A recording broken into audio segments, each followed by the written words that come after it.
So I'm here today with Summer Bock. I'm really excited to be sharing her with everyone.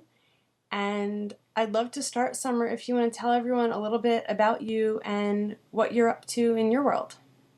Sure. So, hi, everybody. Um, my main thing is that I am an herbalist, health coach, and a fermentationist. So, I own a gourmet sauerkraut company called Oli Kraut. It's out here in Olympia, Washington. And I also just last year started the world's first fermentationist certification program. And all of this comes out of this interest that I've had for years in gut health. So that's really, I think, why we're talking today is to talk about gut rebuilding and like what this whole idea is. Yeah, and I think that it's a really important thing for women of the childbearing years who are either thinking about getting pregnant or trying to conceive already, or even who are already pregnant, because there's so much in our power that we can do to make ourselves healthier in this time. And I know so much of it starts in the gut. And I would love if you could talk a little bit about that, let women know why that's such an important and foundational place to start when they're looking at just setting a healthier foundation for themselves. Yeah, I mean, I think the way that I look at it is that, inside our bodies, we have basically for every 1 trillion human cells, we have 10 trillion bacterial cells. So they outnumber us drastically. And the majority of those organisms live in the gut. And so what's happening for people is a lot of people take antibiotics, to deal with various kinds of infections or, like ear infections or colds or things like that. And a few times is fine, but once somebody has taken antibiotics, 5, 10, or more times, you start to see that those populations of healthy bacteria, we call them probiotics, Mm-hmm. ones that we want to be living in our gut, they start dying off more and more and more and having a harder time replenishing. So, we need these little critters because these little critters, basically what they're doing for us is they are protecting us. They're a high level of our immune system, and they're making vitamins for us as well. So they're doing a lot. So when I'm looking at people and dealing with people with any kinds of issues connected to gut health, what I'm seeing is that they're struggling because those probiotics aren't in their gut anymore. Mm. And instead, there's usually some sort of pathogenic organism in there, like some other kinds of bacteria that just aren't the ones that we really want to be living in our system. And so, what they do in there is they're eating the food that we eat. And they're actually telling us what to eat. Like certain organisms really love to eat more sugary things, and that might make sense and resonate with a lot of people out there. Um, and some of them love like cabbage and blueberries, and we want the ones that like cabbage and blueberries preferably, because then they're telling us that's what they want. If we have these pathogenic organisms in our body, they're craving sugar, they're craving donuts, they're craving brownies, they're craving, like sugary drinks. And what that means is, as you eat that, they eat it, but then they excrete. And that's what's toxic for us. It's not actually a bad thing that they're there, it's their excretions. Mm. Excretions create a lot of inflammation in the digestive tract, but our whole body actually still has to filter those excretions. So it gets in our bloodstream and they're filtering it out. So when it comes to thinking about, getting pregnant, or if you are pregnant, these toxins are actually like running throughout the whole system, and that bloodstream is the same bloodstream that's being shared with the baby. So that's how I think of it in terms of this issue, and a lot of the people that you're working with is this fact that these not having the right organisms, it just like while you're hanging out making that baby grow inside, unfortunately your blood isn't as clean as it should be. And should this, I mean, you mentioned antibiotics, but another thing that came to my mind is a lot of women who are on birth control for a long time. Is that Yeah. another concern with gut health? Well, I mean, it's shown that, the hormones in birth control can really affect the kinds of organisms that live in your body. So, yeah, it tends to push out the probiotics. And so, yeah, it's not the most ideal situation for our guts, unfortunately. Yeah. So it sounds like it's really, we often hear the advice from our healthcare providers, when you're thinking about trying to conceive, get off the pill for a couple of months to give your body a break. That's really a great time to be rebuilding your gut health at the same time. Definitely, definitely. Well, and there's also this crazy statistic too that it shows that the best way to detox heavy metals from your body and like toxins in general is to have a baby because it goes Mm-hmm. into your baby and out That's of so your body. scary. Oh my God. When I heard that, I just like, whew, my stomach like hit the floor. I mean, that is really an intense image and an intense idea that, like, if it's not about what you're doing while you're pregnant. It's the Right. things you do before you get pregnant that make a huge difference. Huge, huge difference. Yeah. Now, before we've scared all the pregnant women out there, I know. Everybody's terrified. because I'm sorry. because I did, it was the same thing for me. I learned, while I was nursing my daughter, that nursing is actually the best way as women that we can detox our bodies. Thinking, wow, I've reduced the toxins that I take in considerably, but I'm sure there's still a lot that I'm passing to her. And that's, I focus on making sure she's not getting too much toxic exposure where I'm able to control it now. Yeah. You do what you can to find that balance. I'd love to know, you know, what can women do who are pregnant? I know you've talked about the gut rebuilding program you have as being safe for women who are pregnant and who are nursing. So I'd love, to ease any fears that women may have about doing that while they're pregnant or nursing. If you want to talk Uh, about that a little bit. yeah, that's a good point because a lot of times, when you're nursing or you're pregnant, there's a lot of things you have to look out for. Herbs. There's, just cleansing in general isn't really recommended. Right. When you're in stage, you need food, you need access to food. And, so the nice thing about gut rebuilding is that basically what you're doing is you're allowing your body to detoxify at a slow, natural rate by the foods that you eat instead of creating a cleanse. Instead of creating a, a moment in time where you push and shove all these toxins out, which is Mm-hmm. essentially what cleanse is supposed to do. We focus on making the body more alkaline and remineralizing the body. And as you do that, what it does is it essentially helps pull out toxins using the minerals. Like the Mm. minerals escort toxins out of the body. And then, you're also feeding yourself, you're feeding your baby better. It's really beneficial. So it has a somewhat detoxifying effect, but it's not by the subtraction of anything. It's Mm-hmm. by adding more minerals and allowing there to be no more room for those toxins in your body, so they get excreted through your channels of elimination.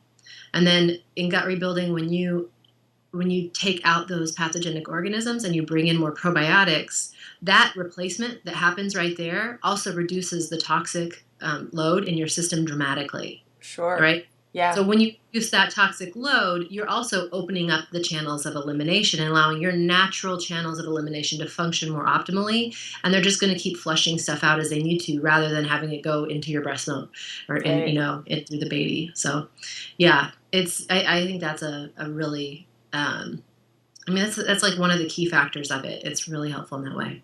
Yeah, and I think that that's important because I know for me and for other women, you're often it's a very long period of time if you're nursing for an extended period of time too of not feeling like you can't detox or cleanse or really take your health to the next level when you look at since you got pregnant all the way through whenever you stopped nursing. So it's nice to know that there's something, not only are you reducing the toxic load in a healthy way, but you're really building up the foundation at the same time, which I think is awesome.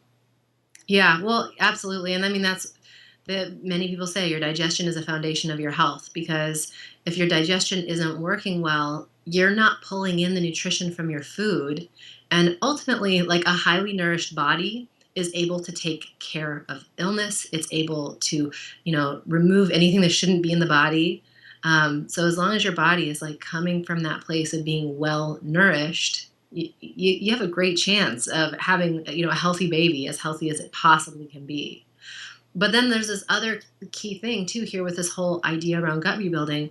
When I say gut rebuilding, I mean, we're often talking about, you know, rebuilding this environment inside your digestive tract that is a supportive place for probiotics to live. That's kind of what this means, essentially. I call it the biological terrain. Mm-hmm. It's like almost it's like a forest. If you've taken a lot of antibiotics, it's been clear cut, and we're gonna like grow that back into a beautiful lush forest with moss all over the ground and little bare feet to walk on it. That's the kind of image we're going for here. And when you do that, when you have a body that's filled with these probiotics, these wonderful, health giving bacteria, they get passed on to your baby when your baby is born. And they've shown, that mothers who have the right kinds and the good kinds of probiotics are able to pass that on to their baby. And mothers who don't have that same experience are passing on the similar bacteria that they have. So if they don't have the right ones, they're passing on not very good Right. bacteria to the baby. And ultimately, when the baby is born, they say, that the baby is born with a sterile digestive tract.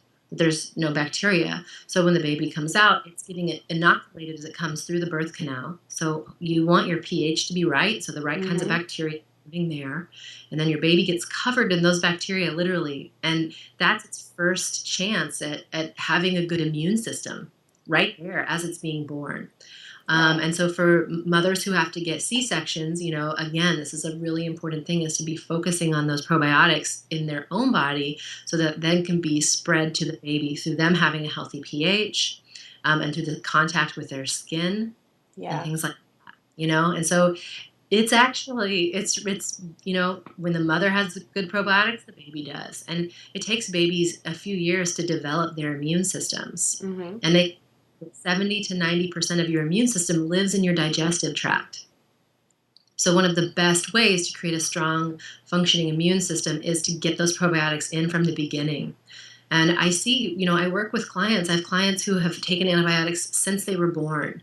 And those people Yeah. have the hardest time getting their gut back to balanced, and that's the part that I see over and over. And when babies have a chance to, drink breast milk, to really, get their immune system functioning by starting with their digestive tract, their body has a memory of that, and they're strong, and they stay strong throughout their whole lives because Yeah. of that. I mean, it's huge. It's not just this like idea anymore. It's amazing. Our Yeah. bodies, everything that's going on in there, it's so amazing. And I Yeah. love that you have so much information to share about it.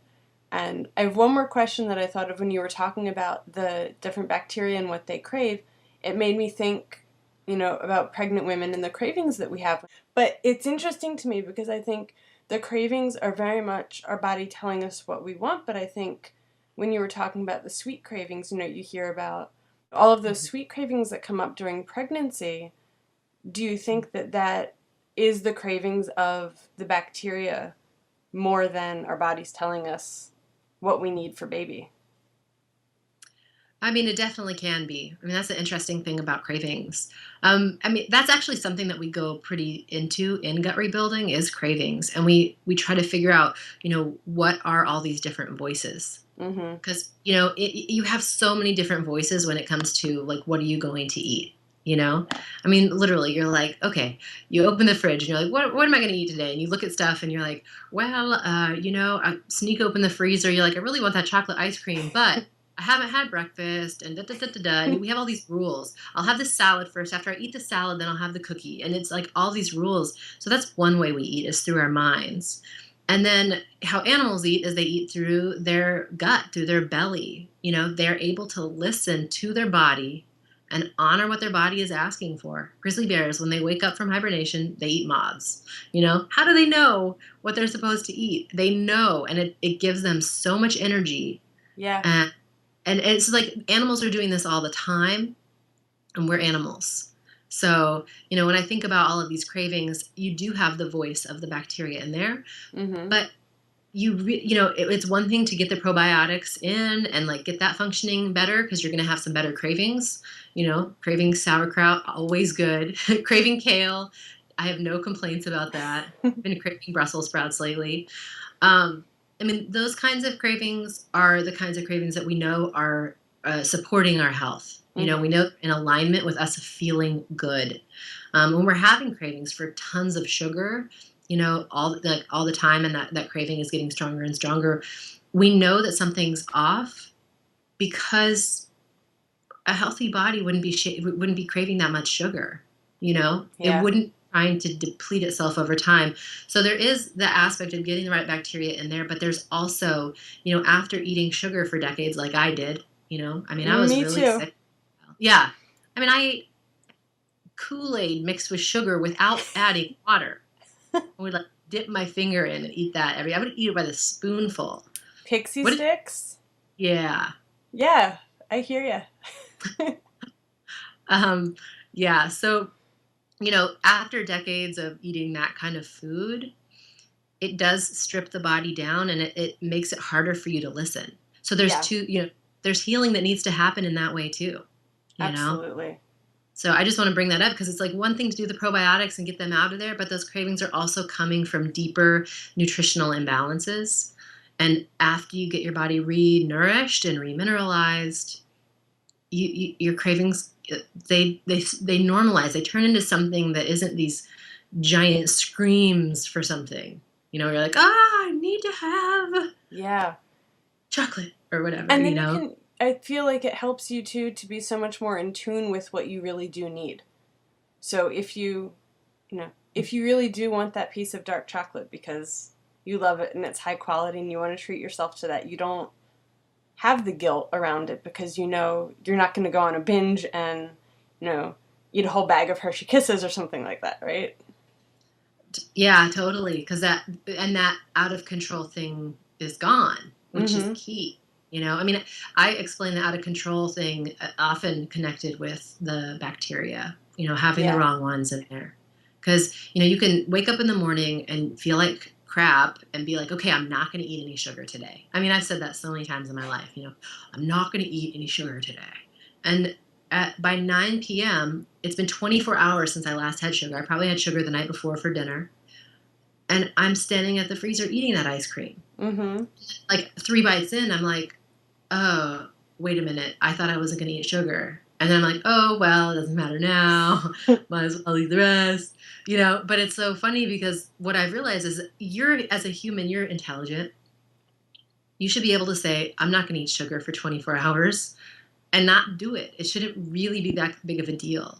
But it's that moment where all of a sudden when something, and you notice it, when something else kicks in and something else is Mm-hmm. driving you there, and you literally like 3 bites in and you're like, and you wake up, you're like, oh my God, I decided no. What am I doing right now?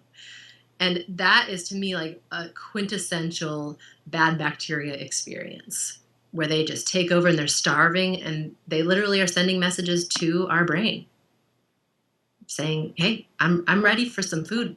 We don't need to fast down here." Yeah. So, That's yeah. great. Well, I'm excited to join you for gut rebuilding, and hopefully, a bunch of the women watching this are.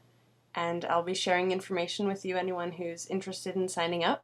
And Summer, thank you so much for joining me and talking to me a little bit more about this. Oh, you're welcome. Thanks. Yeah, I look forward to meeting everybody.